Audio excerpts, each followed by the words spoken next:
नमस्कार, स्वागत है आपका अपने प्रिय कार्यक्रम के अंतर्गत। मैं आचार्य अनिल वस। कुंभ राशि की बात करेंगे। अगस्त का महीना सन 2022। कुंभ राशि जिसके स्वामी सूर्यपुत्र शनिदेव हैं। शनि की मूल त्रिकोण राशि है और मूल त्रिकोण में मिथुन और तुला राशि वाले जातक इनके लिए बहुत शुभ होते हैं। तुला राशि वाले जहाँ इनके भाग्य के सहायक हो जाते हैं और वहीं मिथुन राशि वाले लोगों से इनकी दोस्ती अच्छी होती है, इनकी अंडरस्टैंडिंग बहुत अच्छी बनती है और स्वभावतः इसी के साथ साथ जुपिटर की राशियां जो धनु और मीन है, आर्थिक दृष्टिकोण से वो इनके लिए फेवरेबल साबित हो जाते हैं। और शुक्र की राशि के लिए विशेष रूप से मैं कहूँगा वृषभ और तुला राशि। शुक्र इनके लिए राजयोग कारक होता है, having a lordship of 9th house and as well as the 4th house. तो त्रिकोण और केंद्र का योग ये बहुत शुभ बन जाता है। शनि स्वराशि के हैं, द्वादश भाव में। सूर्य शुक्र की युति छठे भाव में है। बुध सिंह राशि में, राहु और मंगल तीसरे भाव में। पराक्रम के क्षेत्र में बड़ा अद्भुत योग बन रहा है ये। गुरु धन भाव में, तो स्थान परिवर्तन का भी योग दिखाई देता है। और इसी के साथ साथ धनिष्ठा, शतभिषा और पूर्व भाद्रपद 3 नक्षत्रों का प्रभाव। धनिष्ठा का स्वामी मंगल, शतभिषा का राहु और पूर्व भाद्रपद का गुरु, अर्थात मंगल, राहु और गुरु का प्रभाव। मंगल इनके तृतीय भाव और दशम भाव को लीड करते हैं और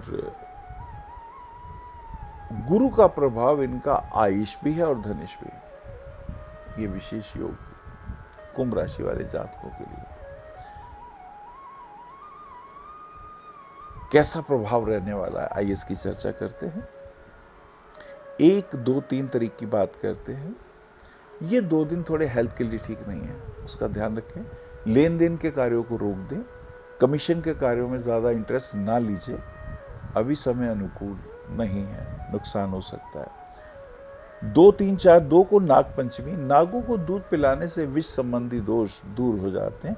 और यदि कहीं कालसर्प योग हो जन्मपत्री में, तो कालसर्प की पूजा और नागों को दूध पिलाना ये हमेशा शुभ रहता है। 3, 4, 5, 3 को श्री कल की जयंती। भगवान विष्णु के ये 10वें अवतार आतताइयों को, दुष्टों को, संहारकों को नष्ट कर देंगे, ऐसा स्पष्ट आदेश लिखा हुआ है।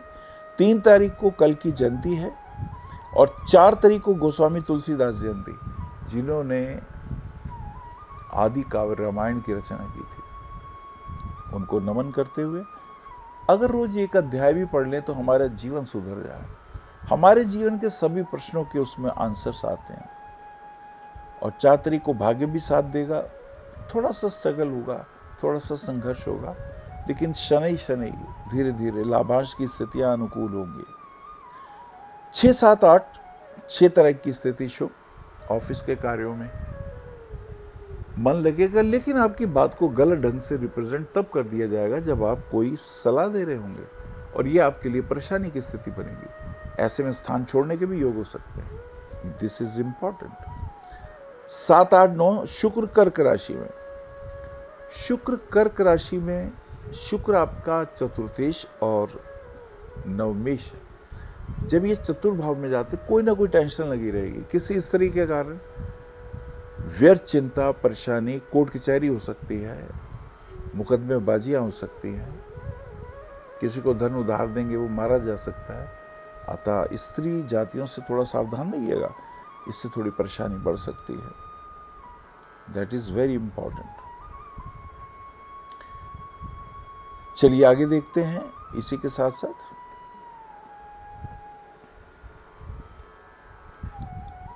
8, 9, 10 8 को पवित्र एकादशी व्रत आता है और आर्थिक दृष्टिकोण से लाभ हो सकता है। डिजाइनिंग के क्षेत्र में, एजुकेशन के क्षेत्र में, काउंसलिंग के क्षेत्र में, एस्ट्रोलॉजी के क्षेत्र में, न्यायाधीश के पद पर हैं तो वहाँ अच्छे निर्णय हो सकते हैं। वकील हैं तो अच्छी जजमेंट हो सकती है। एस्ट्रोलॉजर हैं तो बहुत अच्छा कोई डिस्कोर्सेस दे सकते हैं। तो कुल मिला के इस समय अनुकूलता की ओर बढ़ता हुआ दिखाई देता है। 9, 10, 11 10 को मंगल का वृषभ राशि में प्रवेश। मंगल आपके अब वृषभ राशि में आएंगे, 10th हाउस को देखेंगे, काम काज अच्छा होगा, रिजल्ट अच्छे अनुकूल आते हुए दिखाई देते हैं। तो ऐसा अनुकूलता दिखाई देती है। परंतु माँ के स्वास्थ्य का थोड़ा ध्यान रखिएगा। 11, 12, 13, 12 को रक्षाबंधन, भाई बहन का पवित्र त्यौहार मंगलमय हो, शुभ हो, और ये समय अनुकूल निकलेगा, मन भी अच्छा रहेगा। लेन देन के कार्यों में, प्रॉपर्टी के कार्यों में, केमिकल के कार्यों में विशेष लाभ के योग दिखाई देते हैं। 13, 14, 15, 14 को कजली तीज, और ये समय अनुकूल। ये समय धीरे धीरे लोहे के काम में, प्लास्टिक के काम में, फैक्ट्री यदि कोई हो, उस दृष्टिकोण से लाभ के योग दिखाई देते हैं। घूमने फिरने के भी योग बने हुए हैं, तो ये योग उत्तम है। 13, 14, 15, 14 को कजली तीज, और इसी के साथ साथ आर्थिक दृष्टिकोण से धन प्राप्ति के योग। कहीं रुपया उधार दिया हो तो मांगिए, मिलने के योग बन जाएंगे। 15, 16, 17, 15 को भारतीय स्वतंत्रता दिवस की आपको बहुत बहुत शुभकामनाएं।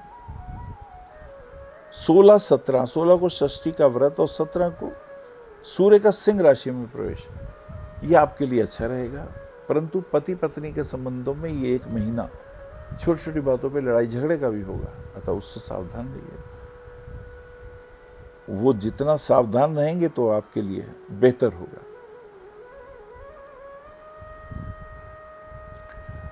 18, 19, 20, 18 को श्री कृष्ण जन्माष्टमी व्रत, भगवान कृष्ण को प्रणाम करते हुए ओम नमो भगवते वासुदेवाय या श्री हरिवंश पुराण का पाठ करते हुए संतान प्राप्ति के इच्छुक दंपति इस मंत्र का जाप कर सकते हैं। 19, 20, 21, 19 तारीख की स्थिति शुभ, माता के स्वास्थ्य के लिए अच्छी है। यदि डिजाइनिंग का काम है, प्रिंटिंग का काम है, एम्ब्रॉयडरी का काम है, चित्रकारी का काम है, इवेंट शो वगैरह करते हैं, अच्छे रिजल्ट आएंगे। और फिल्मी दुनिया में कोई डायरेक्शन वगैरह का काम है तो उसमें भी लाभ होगा। ज्वेलरी के काम में, डिजाइनिंग के काम में, पेंटिंग के कार्यों में शुभता के योग दिखाई देते हैं। 20, 21, 22, 21 तारीख की स्थिति अनुकूल, खास करके मित्रों के साथ सहयोग बना रहेगा। शेयर मार्केट के कामों में, लेन देन के कार्यों में, कमोडिटी के क्षेत्र में विशेष लाभ के योग दिखाई देते हैं। 23, 24, 25, 23 को अजय काशी व्रत, और 24 तारीख को प्रदोष व्रत। ये स्थिति पूजा पाठ करने से बहुत से अरिष्ट अनिष्ट दूर हो गया। परंतु स्वास्थ्य का ध्यान रखिएगा, टेंशन ज़्यादा ना लीजिएगा। हस्बैंड वाइफ के रिलेशन में भी तनाव और परेशानियां आएंगी, वो भी धीरे धीरे दूर हो जाएंगी, लेकिन हमें उसके लिए जागरूक रहना होगा। That is very important. 25, 26, 27, 25 को गुरु वक्री, गुरु आपके धनेश भी हैं, आयुष भी हैं, धन प्राप्ति के योग बनेंगे।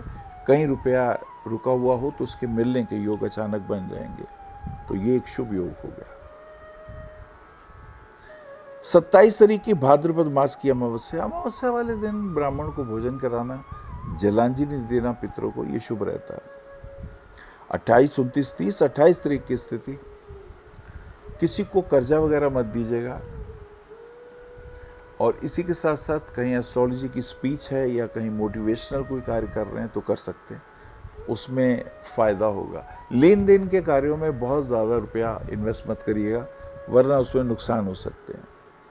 29 तारीख को शनि वक्री हो जाते हैं।